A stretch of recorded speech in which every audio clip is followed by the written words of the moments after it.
What's up, everybody? Welcome back to another episode of the Dripping Creativity Podcast. I am your host, Chris Corvan, and today we have a very special friend, CE Groom. Now, for some reason, completely sidetracked here, I always want to say CE Gloom. I don't know why. Anyways, C's journey is remarkable as her writing from performing Shakespeare to penning epic fantasies. She has a passion for storytelling in all its forms. Her latest creation, The Order of the Silver Sword, combines elements of sci-fi and fantasy. We're also going to be talking about her work as a voice actor and what it's like to bring characters to life through her voice. C, it is an honor to have you here. How are you doing today? I'm awesome, and I'm so honored to be here. It's so good to have you. I've been trying to get you on here for a while. It's just one of those things where it's like, why haven't you been on yet?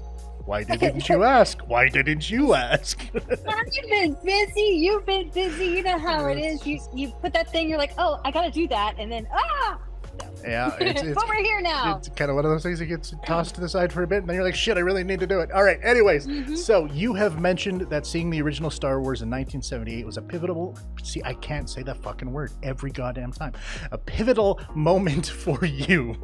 What was it about that experience that sparked your passion for acting and storytelling, and how has it influenced your creative journey? Wow. Okay.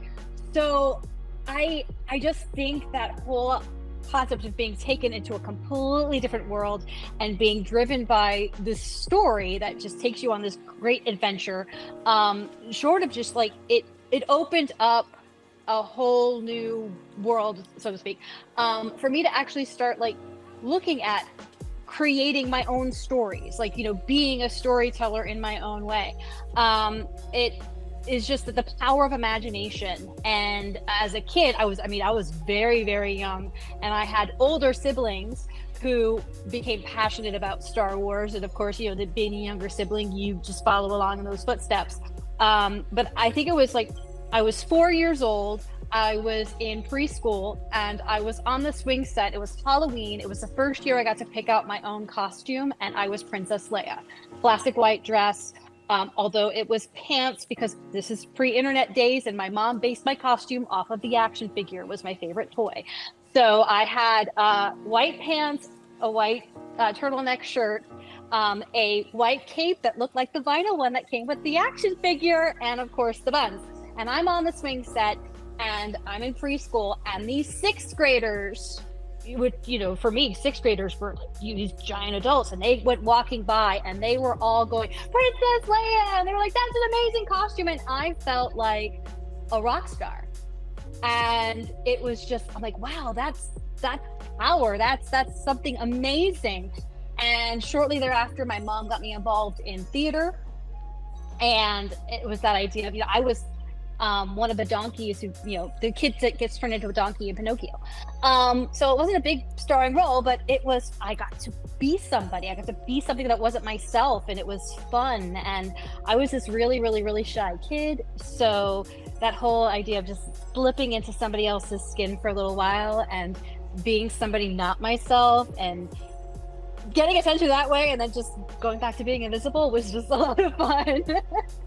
It definitely is. I mean, as I've said here before a couple of times with other theater people, there is no high like being on stage and finishing just a good show. It's just nothing compares to it. You'll chase that dragon forever, and especially to kind of have that so young is a fantastic experience, because you hear I was really young, and then these sixth graders come along and they're like, oh shit, what happened? But it turned out to be a fantastic thing, which is great. So you've had a rich history with acting, from performing Shakespeare to teaching Greek tragedy. How do your experiences on stage shape the way you write characters and dialogue? Again, goes back to that storytelling and being able to slip into the skin of another character. Storytelling means nothing if you're not investing the audience in that story. And the way to bring the audience in is to make them care, to make these characters have meaning and depth, to have them be fully fleshed out real human beings. So none of the characters I write are ever going to be stereotypes. No caricatures. These are real people. And so I write from multiple point of view. I write third person focused, but I get into those individual points of view so that even when characters are doing questionable actions, there's still you get their side of the story, you get their justifications for it, and you see that they're being driven by the same types of emotions that we all experience in different degrees every single day. Granted, some of us may not take our rage or our love or our ambition to murderous degrees, but we all know what those feelings are. So that way, when you're in the story and you're following a character who may end up going, crossing the forbidden line, so to speak, there's a sense of, I understand where this character is coming from. And then what happens to that character and to other characters then actually has meaning, and the story has meaning, and you then have the reader or the audience as an actor has empathy, and so they're invested. And because otherwise, what's the point? If you don't care about the people that it's happening to, then the story has no meaning. The majority of world building, and I will swear to this, comes through character development. You can have manuals and pages on world lore, and it doesn't matter anything if your characters aren't part of it. So yeah, right. No, I get that. So when it comes to character creation, especially for you, like when you're writing all these various characters and all that, are you just kind of outlining who they are and figuring out what they're doing based on the main character and the objective, or are you actually putting yourself into them as a character, as them, and writing this is what they're going to do regardless of what else is happening? So it's I guess I look at it from an actor's point of view, like each character role, they have a part to play in the story. So they have to do certain things that progress the plot along in its, direction. Now, again, characters can surprise you, but overall, there's a general sense of where the story is going and what these characters are going to have to do. When I start writing, with the exception of a couple of instances, I already know whose head is on the chopping block. So I have to maneuver the character into a position where they will no longer be on the page from that point on. So that's, I have to make it realistic, and I have to make sure that there's a motivation and a reason for everything that they do. So I do put it in the sense of, like, as an actor, I'm stepping into that role to give that sense of realism, to give that humanity, to give the drive for the characters to do the things that they do. But I already know what's supposed to be happening, and that kind of falls into it. But there's also the sense that sometimes the characters are just doing their thing, and I'm just writing down what they're doing. Like, I'm just, I'm taking the record. I'm filing the incident report. Because, I had certain characters that just, they wrote themselves, I guess. They just, stepped on the page and said, "Hi, I'm here. I'm playing this role." Most notably, because the first of the series is actually inspired by Shakespeare's Macbeth, which I can say because I'm not in a theater. I'm currently not in a stage. The role of the Macduff-ish equivalent was somebody who took me entirely by surprise. I had a very vague sense of, I had very specific things of, like, they have to be this, they have to be this, they have to be this. But those were nothing that had to do with their personality or their traits. It was just things that were plot points. This, A, B, C, that's all it is. And then the character shows up and was like, "Yeah, the role's mine, here I am," and ran in a way that it made everything else in the writing process so damn easy.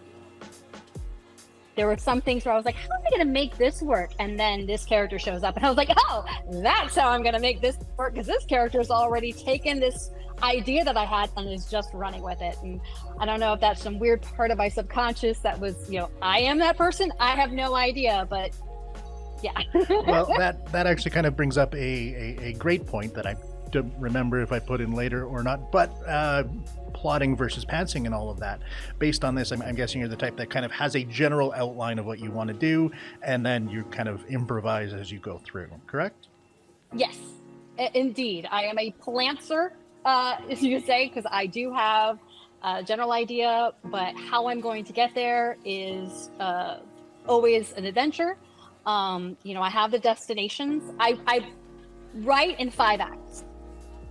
Because again, I'm basing my my storytelling on Shakespearean tragedy for the most part, both Shakespearean and Greek tragedy, with a little bit, of other narrative tragic stories.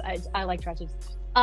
So I write in those 5 acts, so I know what the key things that have to happen are, but I'm not entirely sure exactly how I'm going to get there. With book 1, it was much easier. The characters immediately took center stage. I had my 5 acts, with the exception of a couple of moments where the characters wanted to wander off and do their own thing, and I had to go, nope, I'm cutting those chapters. They got to come back in. Why are we taking this side quest? We don't need it. There were those moments. So they had those cutting room floor things to shape it and get it all into shape. But book 1 just kind of all right, here's act 1, here's act 2, here's act 3, here's act 4 and 5, and it was all great. Unfortunately, book 2 did not come together as cleanly. I had my 5 acts, but I actually wrote the first 2 acts with the wrong protagonist. Completely wrong protagonist. I'm sitting here going, this is not his story at all. Why am I writing it this way? I went, it needs to be this character's story. And then I was like, well, now I got to do this whole thing over. I have to make this character take this journey. I've got to figure out how it's all going to work out. But all of a sudden, when I got to act 3, I was like, yeah, that's why it wasn't working, because act 3 has to be her story. And it was like boom, boom, boom.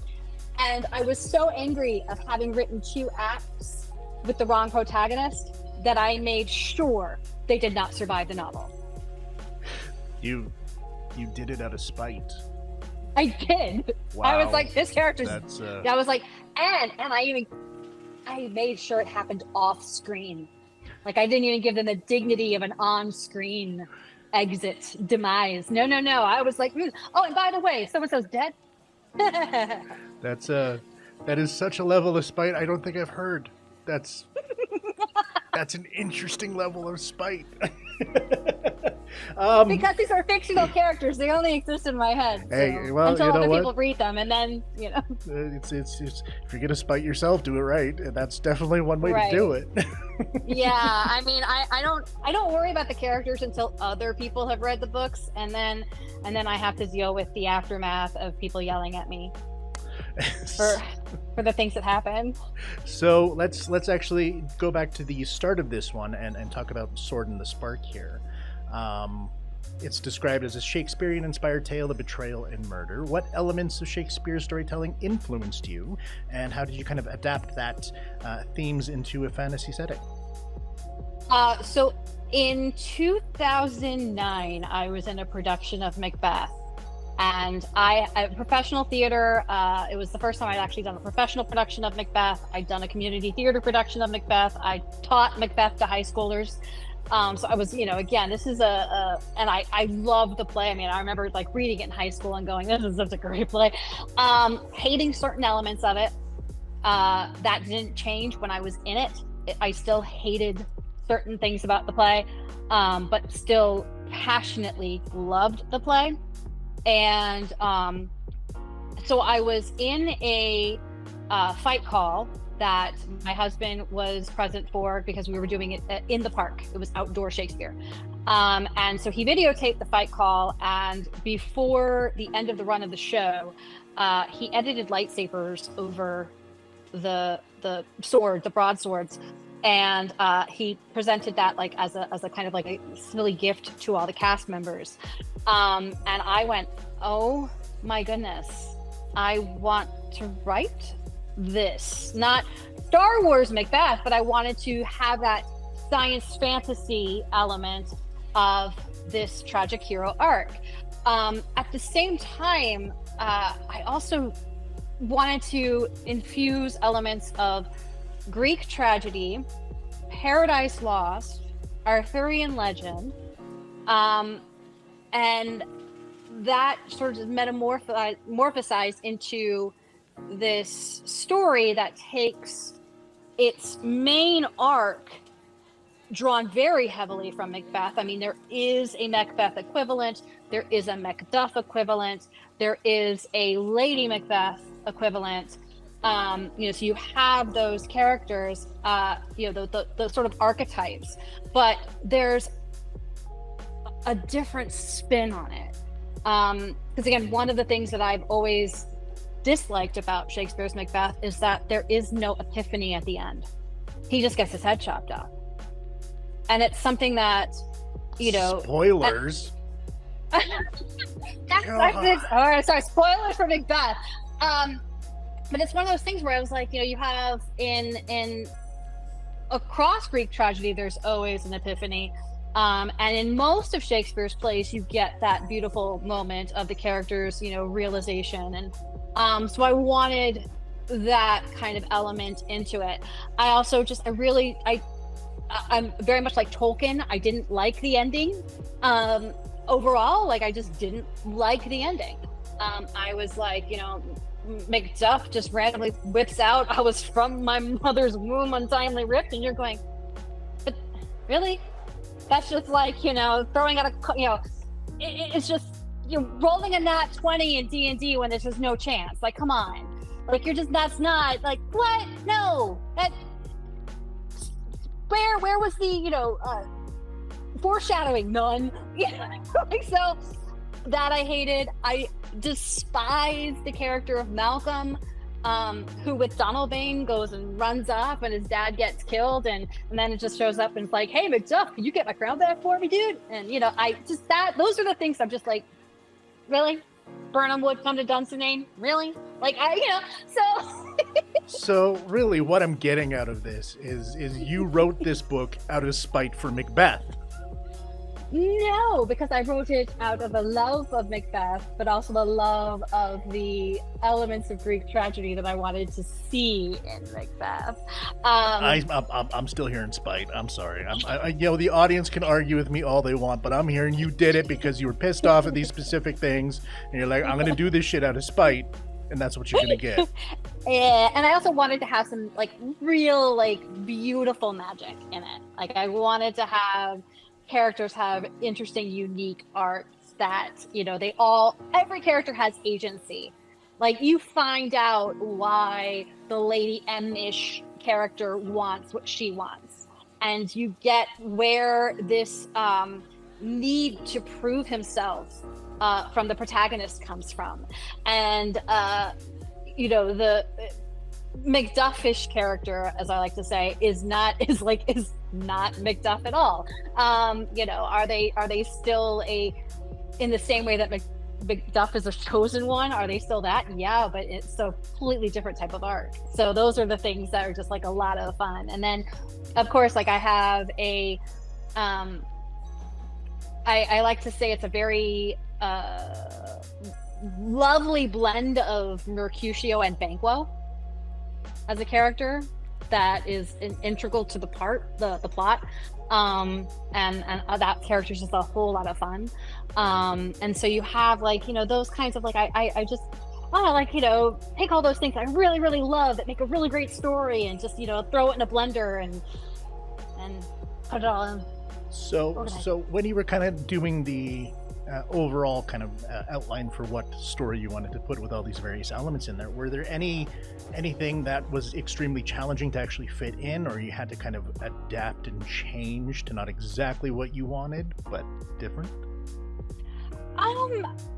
For the Sword and the Spark, I feel like everything really just came together organically for me. It was one of those where I had very, very specific ideas of where I wanted certain character arcs to go. There was a really interesting scenario where there were a couple of characters that, again, like I know there are certain characters who have to die. I'm like, from the moment they are written on the page, they're I'm one of the fates. I know their timeline. I'm sitting there like, I have the scissors right here.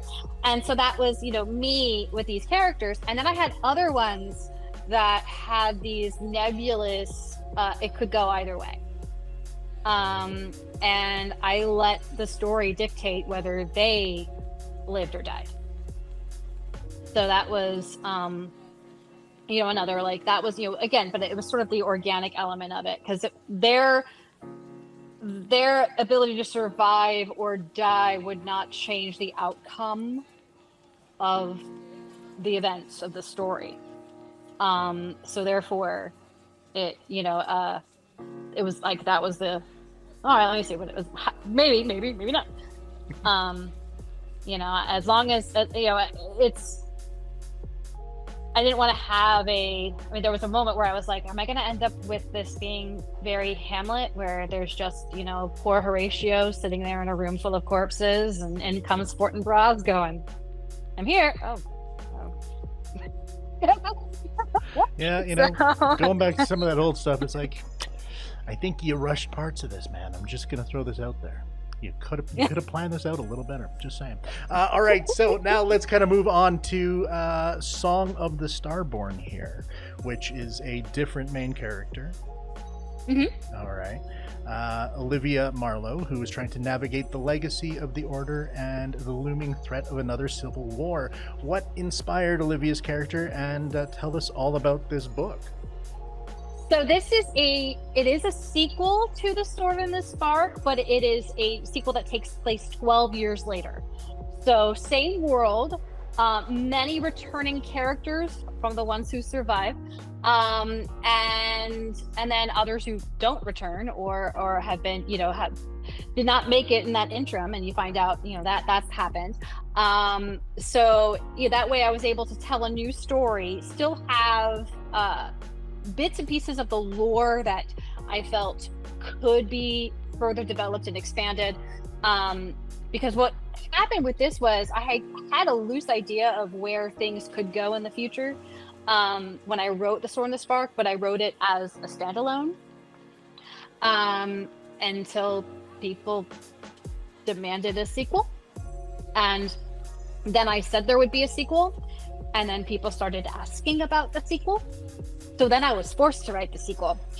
So, those are the things where you go, all right, I've left myself a room. It's the end of Star Wars Empire. Darth Vader got away, kind of. There's still an empire out there. There's a lot of room for more storytelling. But if there's never a sequel, the movie ends and we're satisfied. So that was how I ended it. And so I had these other characters and stories. And so because of the way the first book ended, I had a pretty limited area of inspiration to draw from. So what I did was I actually took elements of Romeo and Juliet, which I'd already used in the first book a little bit, and I infused that with the tragic hero arc of Brutus in Julius Caesar. And that is kind of the character who inspires Olivia Marlowe, who's just trying to navigate this changing and fraught political landscape that has been evolved from the events of the first book. So you've had that 12-year gap for things to have changed, but again, with any sort of major upheaval and situations, there's always more drama. I mean, that's why we have Henry the First, Second, Third, Fourth, and Shakespeare.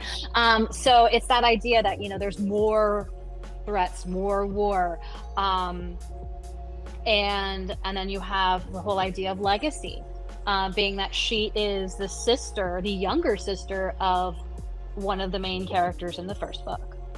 And so she's now having to sort of weigh what she's doing now against the name that he's made for himself. So, which actually dovetails quite nicely into the next question here, which is the world itself. So, Danum? Yeah, Danum is the continent nation that is the focus of the first 2 books. Actually, the first 3 books. I'm working on the 3rd book of the series, but it is one of 4 continent nations on the world of Celestim, which I actually never named in the first book, but it was always there. I just never got around to actually. It's my Thra from the Dark Crystal. I was like, they never said Thra in the movie. Oh, yeah, but we all know it's Thra somehow. So yeah, that was the thing. But yeah, so Danum is the main world, the Empire of Danum. So when it came to developing this one here, how did you kind of approach building the lore and the history of the universe? Did you start with maps, cultures, character backstories, or just kind of flow it as you went? With the first book, it was evolving as I wrote, and I started to create files of, okay, make sure to keep note of this, and as the story continued, I ended up taking like a break. There was a moment where I said, okay, I need to actually get my full lore down. And it was about the midway point, a little past the midway point, because everything had happened. That was like the driving action of the story. And then there was a moment where I had to like kind of sort of explain how things happened. And so that was why I sat down and was like, okay, let me make sure I've locked this all in. Let me make sure I know the history. And thankfully I did that, because that's where Song of the Starborn came from. If I hadn't sat down and gone, okay, this, and this is why this happened, and this is this, everything would have completely fallen apart. So it's really funny. There's the argument online about prologues, whether they're important or not. Yes, in my case, all of the rules of the world are actually established in the prologue of The Sword and the Spark. It's just not in your face. There's a little mini story that happens, but basically, it's, if anybody's gonna read my book, everything you need to know about the world without an info dump is in that first prologue, because all of a sudden later down you go, oh, that's why, oh, that's why, oh, that's why, oh. So everything ties into that prologue. And again, so the Song of the Starborn. So it was like one of those things where I had already created all the rules. I just needed to make sure I had them like locked into place and made sure. And again, if I hadn't done that, I would have had a major problem in writing a key element of Song of the Starborn. So. Yeah, and another thing that I constantly say, world Bibles are important, especially if you're doing fantasy or any, multi-series things. Having that document that has the world and the history, even if no one else ever sees it, for you alone, just to keep your shit on track, is so important. And you did that. So yeah. I mean, there is like, again, I love it when there are rules, and there are things that there's a cost to using certain abilities. There's a price that people will pay if certain things happen.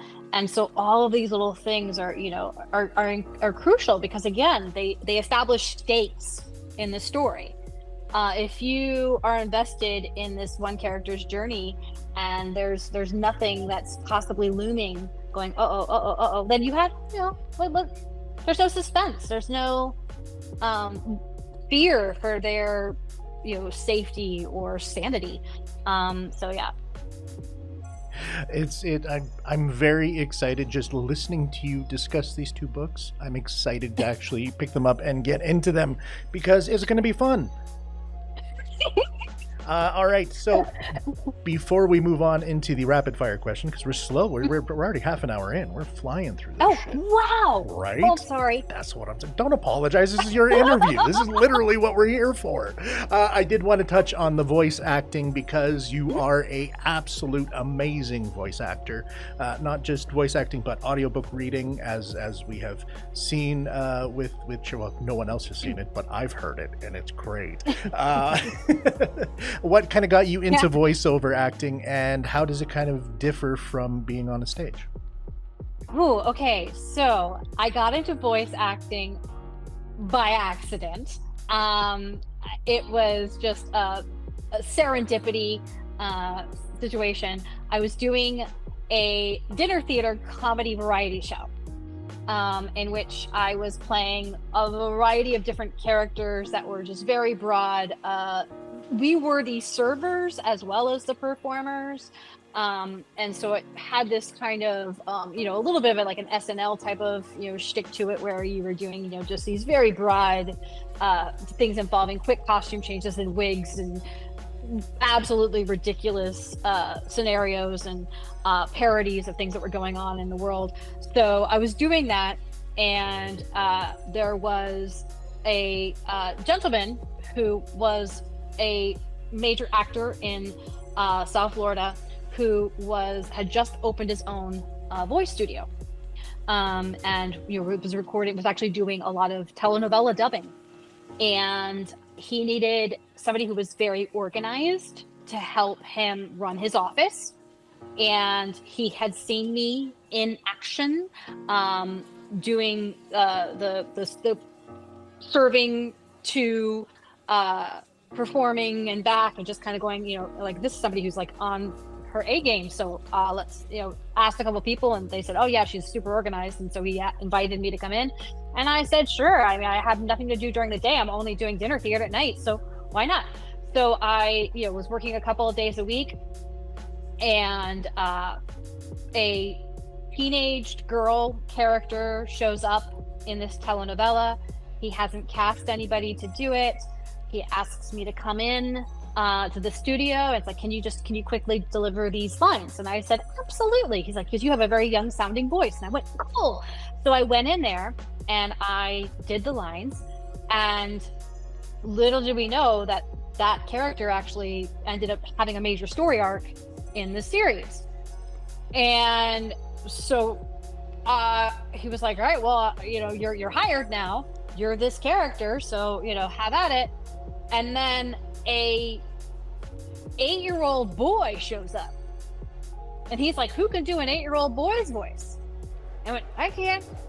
And so I went into the booth and I started recording in this little voice, and then and it was like, okay, and then I started playing around with it, and then we ended up getting this little character, and he was great, and then he ended up having this major story arc too. And then all of a sudden I'm now doing anime, little boys, everybody. That's a terrible thing to say. That sounds terrible. I'm doing voices for little boys in anime. Can we strike that? No, I'm staying in. But yeah, I became I'm now working all over the place, doing these child voices, because it's easier to get a quick one-take performance out of an adult actor than it is an actual child. And if you can get an adult actor who can actually sound like a child, then it makes the engineers and the directors' jobs a lot easier. So that ended up becoming a major element. And then, of course, because I have a musical theater background, I sing.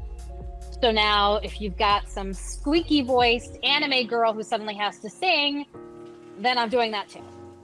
So it all just kind of fell in together one after another. That's amazing. That's some shit that people are like, wow, I hate you because you did that. Wow. It's so funny though to actually go on Netflix and see some of the films that I've dubbed, because I also do foreign films. So, there'll be this beautiful 16-year-old Scandinavian princess, and it's my voice. It makes me laugh because I'm like, You know what? That's the best part that I personally love about VO work is you are not limited by looks, by age, by anything else except for your abilities and your voice.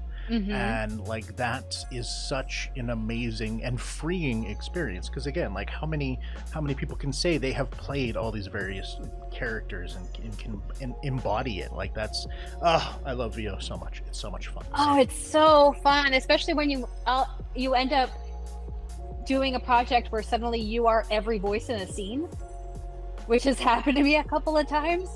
And I only have like, because again, most of the stuff I record just goes out into the ether and I never see it. I occasionally, when I do actually get to see it, I get to see a scene where that's me. It's really kind of surreal. I'm like, they're all me, but they all have different voices. And it works so well when you see it too. It's like, because in your head, it's like, well, no, I can still hear me. Like, I'm sure I'm doing a voice, but I still hear me. Everyone else is going to know it's, well, no, because once you see it with everything else, nobody really knows. And it's great. And I love it so much. All right. We are now going to jump into the rapid fire questions. So take a drink, center yourself, prepare yourself. Coffee or tea? Coffee. Favorite Star Wars character? Favorite Star R2-D2. Acting or writing? Ooh, you can't answer that. Acting or writing? Come on. Oh, acting is something I wrote. It's a cop-out, but I'll give it to you. Go-to movie for inspiration?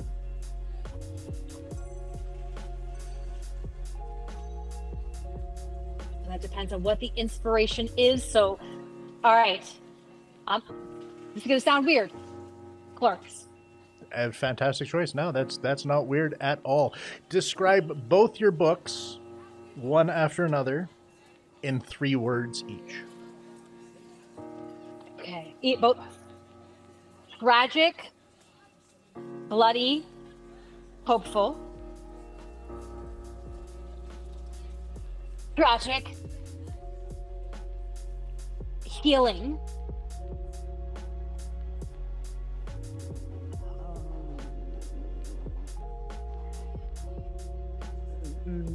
Open-ended. Whatever you did, just put a thumbs up on the screen. Oh, it was weird. Like a pop-up emoji. Do that again. Put your thumb up for a second. See if we can get that weird, technology bullshit. It was just suddenly there was just this like thumbs up that popped up on the screen. I'm like, where the hell did that come from? That messed me up right there. Lightsaber color. Purple. I don't think you can have purple. I'm pretty sure Jackson can only be purple. I'm pretty sure that's like no. In Mara the Jade rules. had a purple one. All right. Mara Jade. Favorite stage play. We'll separate this one to watch and to be in. Ooh. Wow. Okay. So I have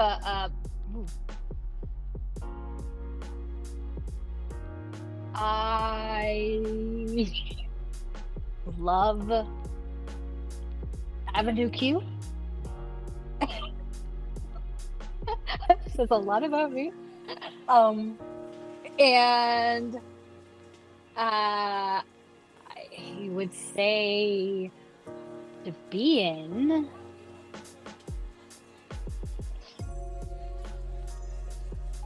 Assassins. I don't know. Steven Sondheim. Oh. I did that one twice and I loved it both times. The And favorite one I ever did was A Funny Thing Happened on the Way to the Forum. that's a brilliant one. I love that one. I directed that, so I'm scarred for life. It's directing the door chase. Oh yeah. No, like that entire thing was just it was. There was a color-coded map on the floor. Everybody's tabs. Yeah. No, it was. Yeah. Who were you? Maximus. Yeah. Stand aside. I have large steps. My sisters still quote that at me to this day. I love it. Well, like the worst part is I can't sing. The only reason why I get really good roles in musical theater is because I'm a fucking good actor. But I can't sing worth shit, like tone deaf to the max. They tried. So it was changing all of my songs into more of a rap sing-songy style, just so I could, because I can flow really nicely when I talk, but I don't know notes and I can't hit one to save my fucking life. So it was if faking works it for Rex the entire way. Harrison, But my fair lady. that play was so much fucking fun. Oh god. Oh yeah. It's just No, that's a good one. I would do it again in art and Outsiders. Oh, I have not seen it, so Oh, dude, Pony Boy. But Pony Boy. I've not seen the play. Watch the movie. I mean, it's exactly the same as the play. Like they nailed the movie. It's almost identical to the play. Interesting, because I Essie Hinton was like from 12 to 15. That was me just rereading her books over and over and getting devastated again and again and again. But I haven't seen The Outsiders. I highly suggest that one. Just the movie is fantastic on its own, but the play itself is it's just as good. It's so character driven. Like if you have any one of the cast that is not on their game, it falls apart because like the characters carry that entire thing. You could literally do it on a black stage and it would be perfectly fine. Well, that's why I love doing Assassins. Was the same thing. I mean, it's again not the happy feel good play, but and certainly actually gave me, just being in it gave me actual nightmares because I was both times I was squeaky prone.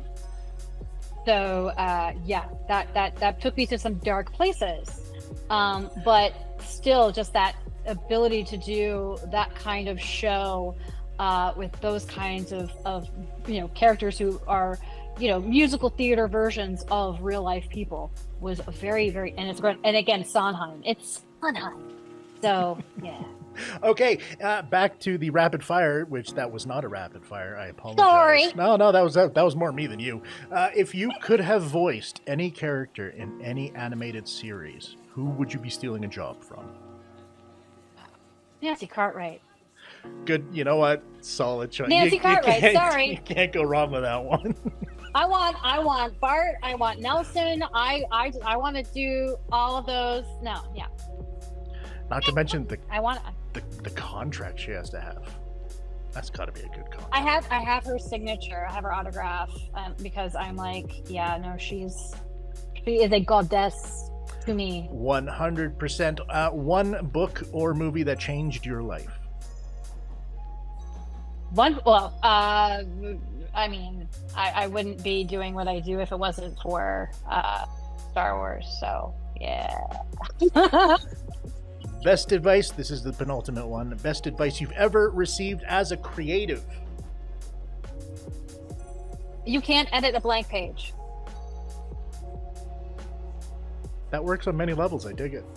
Exactly. It's true for anything. You just have to do it. You've got to put it out there, and then once it's out there, then you can tweak, fix, perfect it to your heart's content. But until you've actually... Don't think, just do. All right, the final, most important, definitely hardest question I'm going to ask you through this entire possible thing. Where can people find you and your work? You can find me online as CE Groom Writes on social media. I keep it simple. So CE Groom Writes, and my website is cegroomwrites.com. Again, like to keep it simple. CE Groom Writes, that's who I am.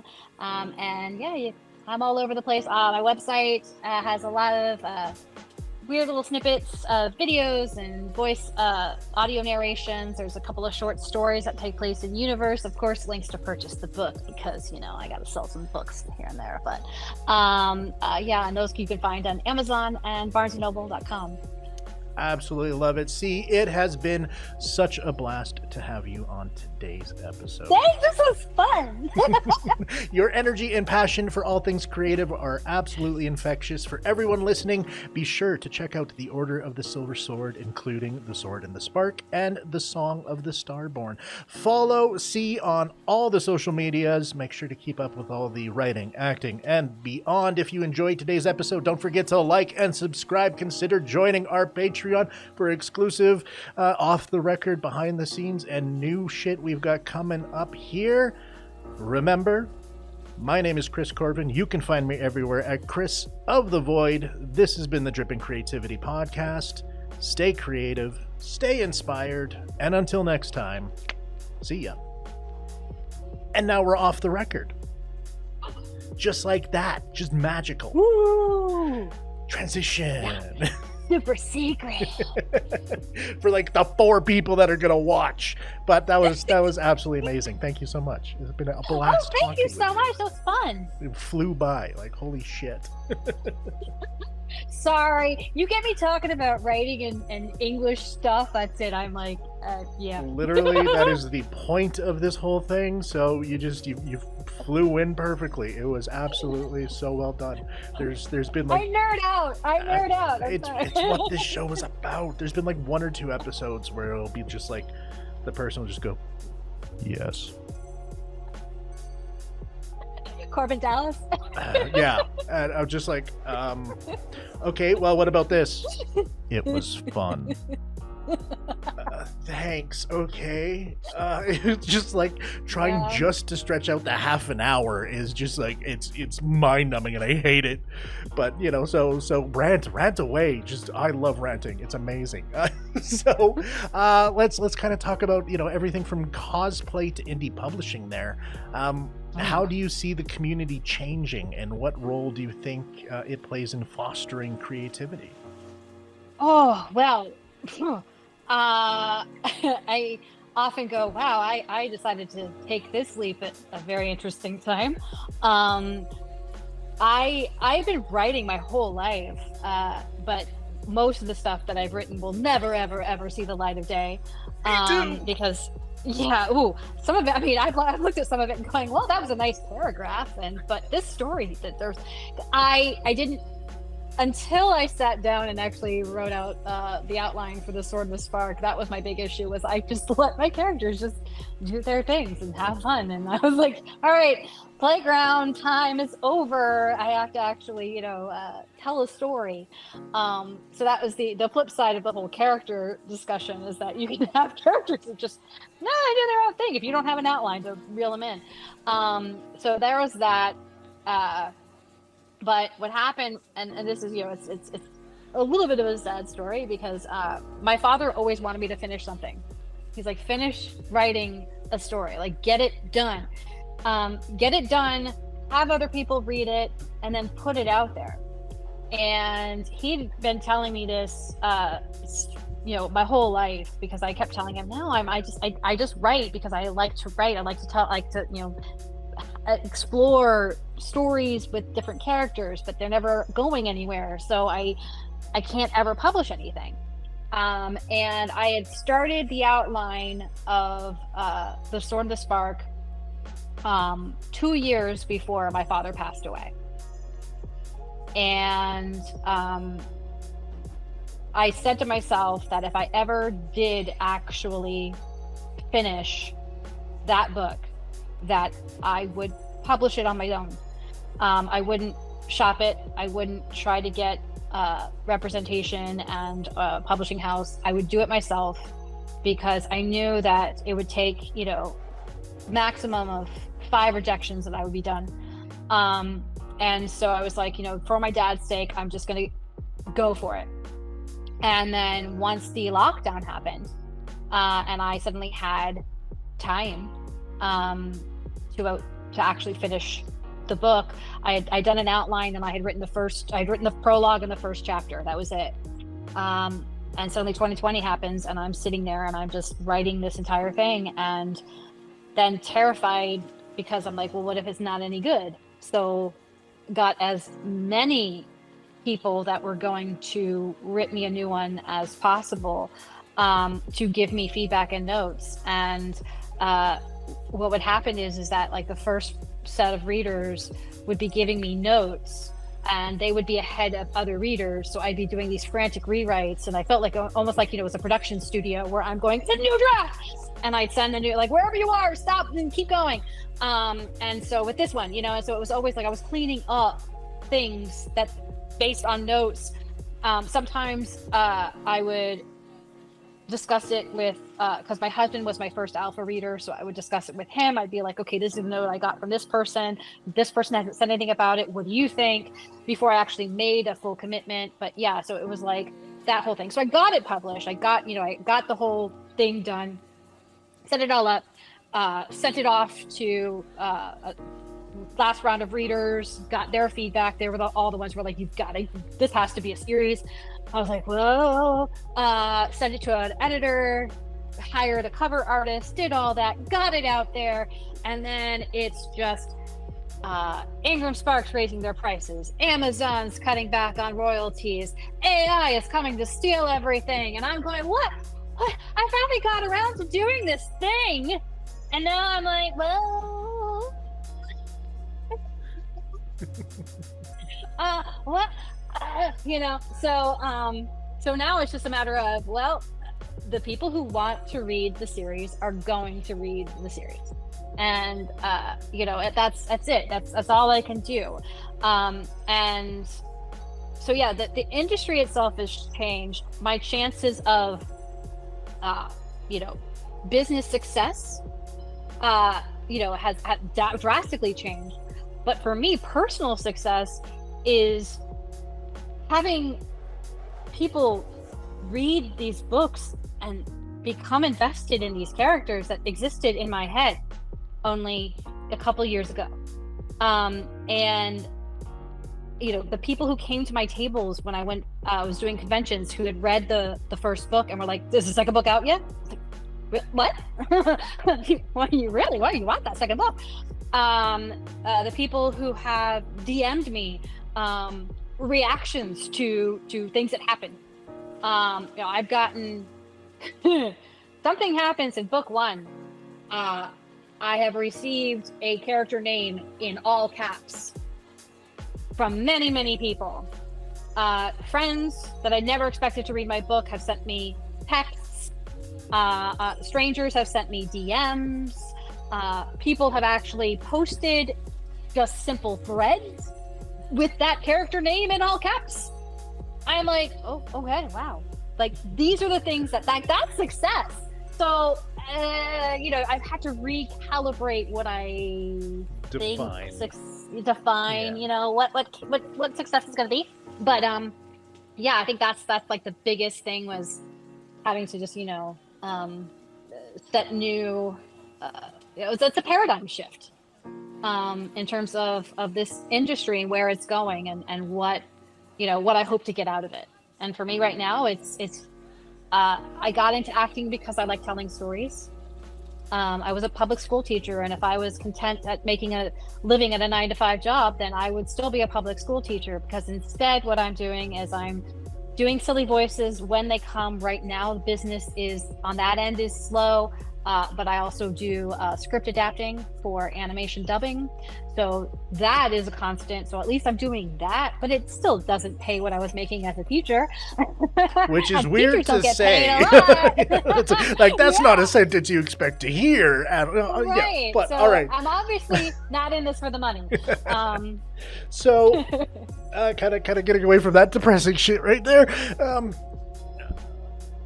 When the books get optioned for a film or a series, are you going live action or are you going animated? Ooh, that is such an interesting question, because I mean, you have your Netflix, you have your Amazon, you have, you look at what they're doing, Rings of Power. I'm like, ooh, the House of the Dragon, Game of Thrones, like all of those live action series. And I know that people can get really passionate about things.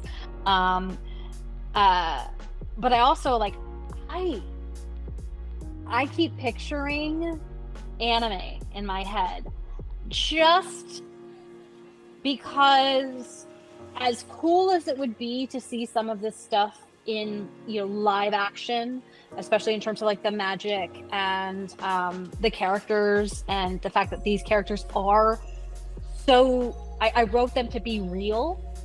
I think there's something edgy, and there's a degree that you can push things to in anime that you can't get away with in live action. And I mean, like, there's a situation where, not to spoil anything, but there's okay, if you've read Macbeth, you know there are ghosts, and you don't know if the ghost is real. So I have that situation where there is this happening because it is a world where there is magic and there are abilities and powers and characters who, when they die, don't actually die. You know, very Obi-Wan Kenobi-ish, I guess. But you know, you have to know, it's like, is this character being tormented by an actual spirit, or is it just their own psyche?